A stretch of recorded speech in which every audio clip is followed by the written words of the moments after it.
फुलबाणी को रेलपथ संजोग दाबी रे प्रधानमंत्री को जिलापाल जरिया दाबीपत्र प्रदान। देश स्वाधीनर 77 वर्ष पर कंधमाल जिला को रेलपथ संजोग होई नथिबारु मिलित नागरिक कमिटी कंधमाल पक्षरु जिलापाल कार्यालय सम्मुख में एक दिवसीय शांतिपूर्ण गणधारणा अनुष्ठित हो जाइछि। गमनागमनर सुविधा और माल परिवहन पई रेलपथ एक सुलभ और सहज माध्यम। दीर्घ वर्षर दाबी सत्वे गोपालपुर संबलपुर भाया फुलबाणी रेलपथ निर्माण पई सरकारी तत्परता प्रकाश पाउनाही। गोपालपुर संबलपुर रेलपथ पई 2022 रु 2023 रे अनुमोदन कराई अर्थ मंजूर कराइथिला, किंतु परवर्ती समय रे 2023 रु 2024 रे फुलबाणी सहर एही रेलपथ संजोगरु वंचित होइथिबा बेले विभाग वेबसाइट रु जणा पड़िथिला।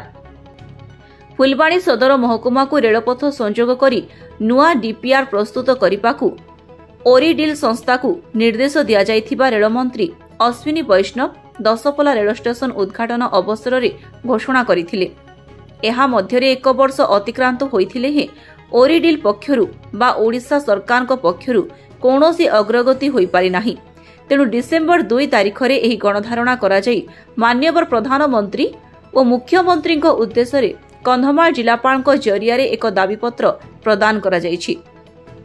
एही अवसर रे मिलित नागरिक कमिटीर आवाहक अशोक परिडांक सह वरिष्ठ नागरिक संघर प्रणव मंडल, नवीन किशोर पंडा, कमलाकांत पांडे आईनजीवी विजय कृष्ण पट्टनायक, प्रताप पात्र, रवीन्द्रनाथ मिश्र, बंशीधर महापात्र, उमाचरण कहर, नवीन कहर, मोहन प्रधान, सत्यप्रिय महांती, बणिक संघ सभापति अशोक पट्टनायक, वरिष्ठ सांबादिक संतोष दिगाल, प्रशांत बेहेरा, जयसेन परिडा, विजय महांती, के ज्ञान दोरा, ब्रजमोहन नायक, प्रमोद साहू, उमेश पात्र, कृष्णचंद्र मिश्र, ब्रज पट्टनायक, पद्मचरण स्वाई, राजकिशोर पाढ़ी प्रमुख जोगदे ओडिशा सरकार ओरिडिल संस्था किभली तुरंत नुआ डीपीआर प्रस्तुत करी रेल विभाग को पठाइब सेथिपाई गणधारणा दिया जाइछि।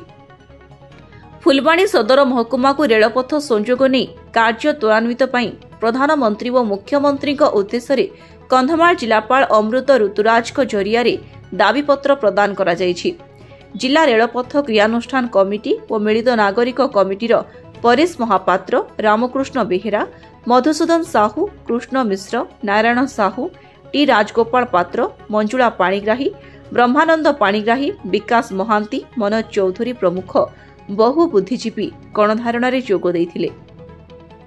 कंधमालरू विरूपाक्ष नायकଙ୍କ रिपोर्ट, स्वास्तिक न्यूज।